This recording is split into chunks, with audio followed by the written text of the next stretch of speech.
BJP അധികാരത്തിൽ ആ വർത്തമാനമൊന്നും വസ്തുനിഷ്ഠമായിട്ടുള്ളതല്ല. ഓരോരുത്തർക്കും ഓരോ അഭിപ്രായം പറയാം. അതനുസരിച്ചുകൊണ്ട് ഓരോരുത്തരും അവരവരുടെ നിരീക്ഷണത്തിലുള്ള അഭിപ്രായങ്ങൾ പറയുന്നു എന്ന് മാത്രം. പാലക്കാട് ഇടതുപക്ഷ മുന്നണിയുടെ സ്വാധീനം വർദ്ധിച്ചിട്ടുണ്ട്. പാലക്കാട് മാത്രമല്ല, ഈ 3 ഉപതെരഞ്ഞെടുപ്പുകളിൽ ഇടതുപക്ഷ മുന്നണിയുടെ സ്വാധീനം വർദ്ധിച്ചിട്ടുണ്ട്. എന്ന് മാത്രമല്ല, ഇടതുപക്ഷ ജനാധിപത്യ മുന്നണി ഗവൺമെന്റിന് അനുകൂലമായി നല്ല പ്രതികരണമാണ് ജനങ്ങളിൽ ഉണ്ടായത്. ഇവിടെ ഭരണവിരുദ്ധ വികാരം ഉണ്ടാകും. ഇടതുപക്ഷ ജനാധിപത്യ മുന്നണിക്ക് എല്ലാ സ്ഥലത്തും കനത്ത പരാജയം ഉണ്ടാകും. ചേലക്കരയെല്ലാം ദയനീയമായി തോൽക്കും. ഇതാണല്ലോ പ്രചരിപ്പിച്ചത്, ഇതാണല്ലോ സംഘടിതമായി നടത്തിയത്.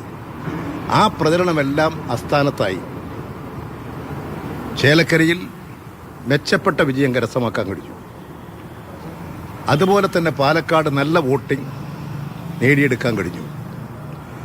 എല്ലാ പ്രതികൂലമായ സാഹചര്യങ്ങളെയും പരാജയപ്പെടുത്തിക്കൊണ്ടാണ് ഇടതുപക്ഷ മുന്നണി ഈ തിളക്കമാർന്നിട്ടുള്ള ബഹുജന പിന്തുണ ഒന്നുകൂടി മെച്ചപ്പെടുത്താൻ കഴിഞ്ഞിട്ടുള്ളത്. അതുകൊണ്ട് ഈ തെരഞ്ഞെടുപ്പ് വലിയ പ്രതീക്ഷയും കരുത്തുമാണ് ഇടതുപക്ഷ മുന്നണിക്ക് നൽകുന്നത്. BJPക്ക് ദയനീയമായ പരാജയമാണ് ഉണ്ടായത്. ഈ BJPയുടെ പരാജയത്തിൻ്റെ കാരണം അവരുടെ സംഘടനാപരമായിട്ടുള്ള ദൗർബല്യം വളരെ വലുതാണെന്ന് മാത്രമല്ല, BJPയുടെ നയങ്ങൾ മതനിരപേക്ഷത ജനങ്ങളിലും മതേതരവാദികളിൽ വലിയ തരത്തിലുള്ള പ്രതികരണം സൃഷ്ടിച്ചു. BJP ഒരു ഫാസിസ്റ്റ് ഭരണ സംവിധാനമാണ് ഇന്ത്യയിൽ നടപ്പിലാക്കുന്നത്. ഇവിടെ നടത്തിക്കൊണ്ടിരിക്കുന്ന മതനിരപേക്ഷതയെ തകർക്കലാണ്, ജനാധിപത്യത്തെ തകർക്കലാണ്. BJP അധികാരത്തിൽ വരുന്നത് ഇന്ത്യൻ ഭരണഘടനയെ തന്നെ അട്ടിമറിക്കാനാണ്. ആ രാഷ്ട്രീയ ധാരണ കൂടുതൽ കേരളത്തിൽ ഈ തെരഞ്ഞെടുപ്പ് രംഗത്ത് പ്രത്യക്ഷപ്പെട്ടു. പാലക്കാട് കാണാൻ കഴിഞ്ഞിട്ടുള്ളത് BJPയുടെ അതിനകത്തുണ്ടായിട്ടുള്ള വലിയ ചേരിതിരിവ്. അതിൽ അവിടെ മത്സരിച്ച സ്ഥാനാർത്ഥിയുടെ ചേരിക്കെതിരായിട്ടുള്ള ചേരിയെ പൂർണ്ണമായും പല വഴികളിലൂടെ UDF സ്വാധീനിച്ച് വോട്ടാക്കി മാറ്റിയിട്ടുണ്ട്. UDFന് പാലക്കാട് മുൻകൈയല്ല ഉണ്ടായിട്ടുള്ളത്.